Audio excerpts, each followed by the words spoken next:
Assalamualaikum warahmatullahi wabarakatuh. Saya Rista Faradila dengan NIM H0422019. Di sini saya akan menjelaskan artikel yang memuat tentang mitos atau hoak mengenai sebuah tanaman.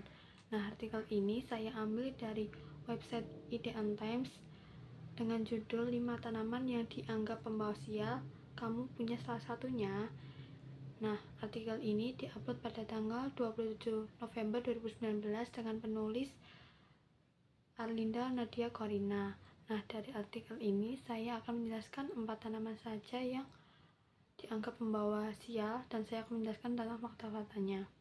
Yang pertama ada tanaman kaktus. Tanaman kaktus dalam artikel tersebut dijelaskan bahwa dari duri tersebut dianggap sebagai pembawa sial untuk penghuni rumah.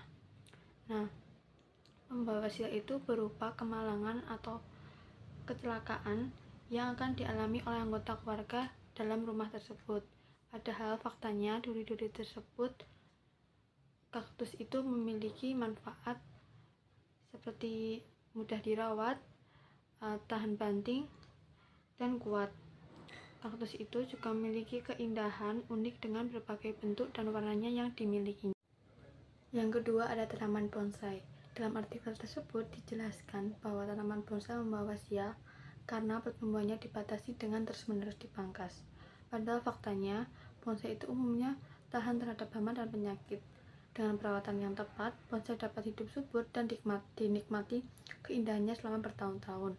Perawat bonsai melatih kesabaran dan ketekunan, sifat yang sangat positif dalam menjalani hidup. Yang ketiga ada tanaman bougainville.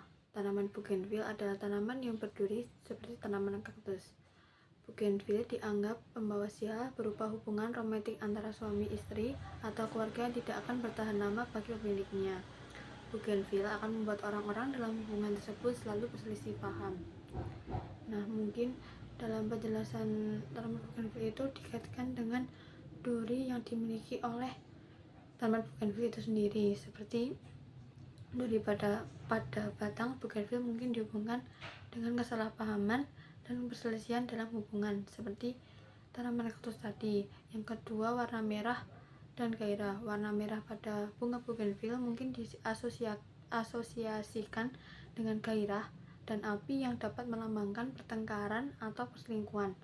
Yang ketiga ada keindahan dan godaan. Keindahan bougainville mungkin ditafsirkan sebagai godaan yang dapat merusak hubungan. Padahal tentang mitos-mitos tersebut tidak ada dasar ilmiah atau tidak dapat dibuktikan dengan fakta-fakta yang telah terjadi. Anggapan ini kemungkinan besar berasal dari tahayul, cerita rakyat, atau asosiasi simbolik. Yang keempat ada pohon pepaya. Pohon pepaya ternyata sudah sejak lama diasosiasikan sebagai tanaman pembawa sial dan tempat makhluk halus bermukim. Pohon pepaya memiliki konon pemilik dan penghuni rumah akan mengalami kegagalan dan malapetaka, khususnya kerugian usaha yang sedang dibangun. Padahal faktanya buah dari pohon pepaya itu kaya akan vitamin dan serat yang bermanfaat untuk kesehatan. Pohon pepaya juga mudah ditanam dan menghasilkan buah yang bernilai ekonomis. Dari artikel tersebut yang menyebutkan beberapa mitos mengenai sebuah tanaman tidak perlu dijadikan acuan, karena pada dasarnya tanaman adalah makhluk hidup yang mempunyai manfaat tersendiri. Mitos mengenai tanaman adalah cerita rakyat yang mengaitkan tanaman dengan hal-hal tertentu seperti kesialan, keberuntungan, kekuatan gaib, dan sebagainya. Mitos ini biasanya diturunkan dari generasi ke generasi dan seringkali tidak memiliki dasar ilmiah dan tidak dapat dibuktikan dengan faktanya dan secara logis tidak akan masuk akal.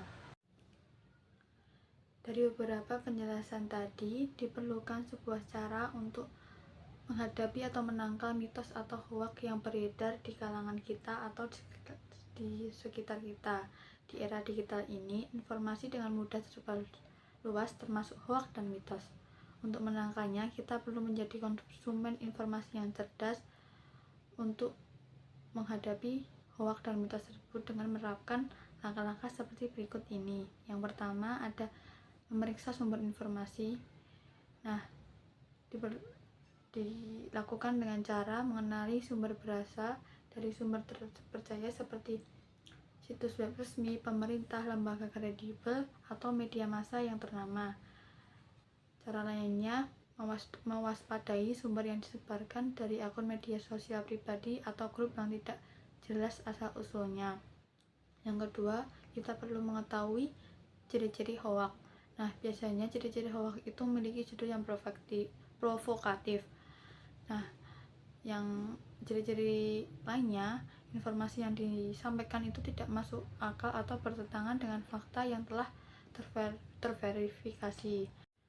Nah, setelah kita membaca artikel atau berita atau informasi yang sedang beredar di kalangan kita, di sekitar kita, kita harus memikirkan lagi secara logis dan rasional apakah informasi tersebut masuk akal atau tidak. Nah, yang kedua, apakah informasi tersebut kita pikirkan dengan fakta dan pengetahuan yang kita miliki.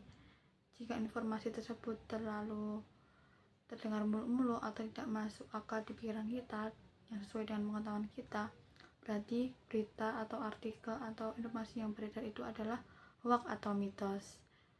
Terima kasih, sekian dari saya. Wassalamualaikum warahmatullahi wabarakatuh.